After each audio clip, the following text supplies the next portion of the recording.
खुश आमदीद। आज हम एक ऐसी आसमानी पहेली की बात करेंगे जिसने इंसानों को सदियों तक हैरान किए रखा, और उस ज़हीन स्कॉलर की जिसने आइजैक न्यूटन से भी 400 साल पहले इसे हल कर दिया था। तो आइए इसमें गहराई तक जाते हैं। सवाल यह है कि आखिर धनक बनती कैसे हैं? ये सवाल हजारों साल तक बड़े बड़े जहनों को उलझाता रहा। ये सिर्फ रोशनी और पानी का खेल नहीं, इसके पीछे फिजिक्स के गहरे उसूल काम करते हैं। हम में से अक्सर लोग यही समझते हैं कि धनक की पहली साइंसी वजाहत आइजैक न्यूटन ने दी थी, लेकिन असल कहानी तो कुछ और ही है। हकीकत यह है कि इसकी सही वजाहत 4 सदियां पहले ही दी जा चुकी थी। ये कहानी तारीख के एक भुलाए हुए बाब को खोलती है। तो इस पहेली को किसने हल किया? इस कहानी का मरकजी किरदार है 13वीं सदी का एक फारसी स्कॉलर कमालुद्दीन अल फारसी। उन्होंने ना सिर्फ धनक के राज को समझा, बल्कि इसे रियाजी के ठोस उसूलों पर साबित भी करके दिखाया। कमालुद्दीन अल फारसी की पैदाइश 1260 के आसपास तबरीज, ईरान में हुई। वो अपने वक्त के एक शानदार रियाजीदान और फिजिक्स के माहिर थे। वो उस दौर से ताल्लुक रखते थे जहां साइंस और फलसफा एक दूसरे से गहराई में जुड़े हुए थे।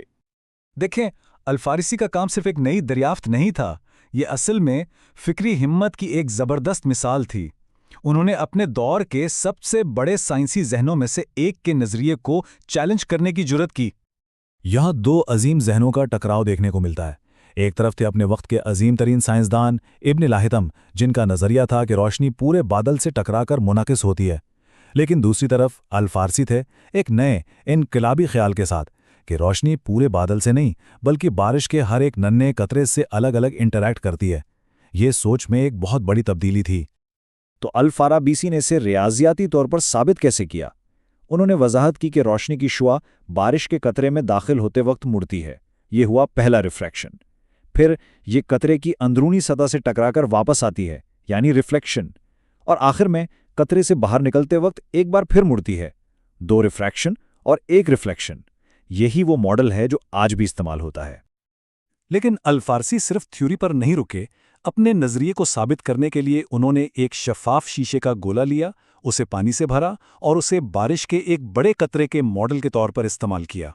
ये साइंसी तरीकाकार का एक बेहतरीन नमूना था, जहां तजुर्बा नज़रिया की तस्दीक करता है।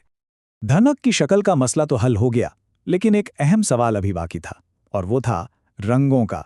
ये खूबसूरत रंग आखिर आते कहाँ से हैं? इस वक्त जो थियरी आम थी वो ये कहती थी कि रंग रोशनी और अंधेरे का मिक्सचर हैं।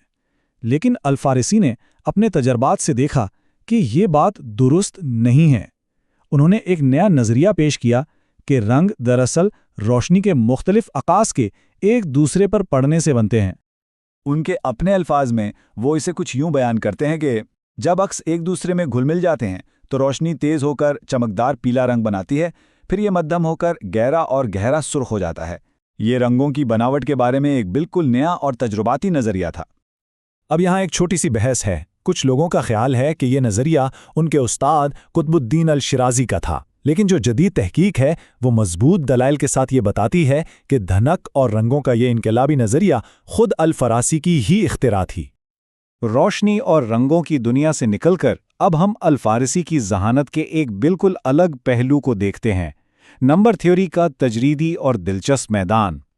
अल-फारसी ने अमिकेबल नंबर्स यानी दोस्ताना आदाद पर बहुत काम किया। अब ये क्या होते हैं? ये नंबर्स के ऐसे जादुई जोड़े हैं जहां एक अदद को तकसीम करने वाले तमाम आदाद का जोड़ दूसरे अदद के बराबर होता है और दूसरे के कास्मों का जोड़ पहले अदद के बराबर। चलें, इसकी सबसे आम मिसाल देखते हैं, 220 और 284 की। अगर आप 220 के तमाम कास्मों को जमा करें सिवाय खुद 220 के, तो जवाब आएगा 284। और इसी तरह अगर 284 के तमाम कास्मों को जमा करें तो जवाब 220 आएगा। है ना एक खूबसूरत रियाजियाती रिश्ता? लेकिन बात सिर्फ इन नंबर्स को ढूंढने की नहीं थी। अल-फारसी इससे कहीं आगे गए। इस अमल में उन्होंने नंबर्स को उनके बुनियादी अज्जा में तोड़ने के नए तरीके मुतारिफ करवाए।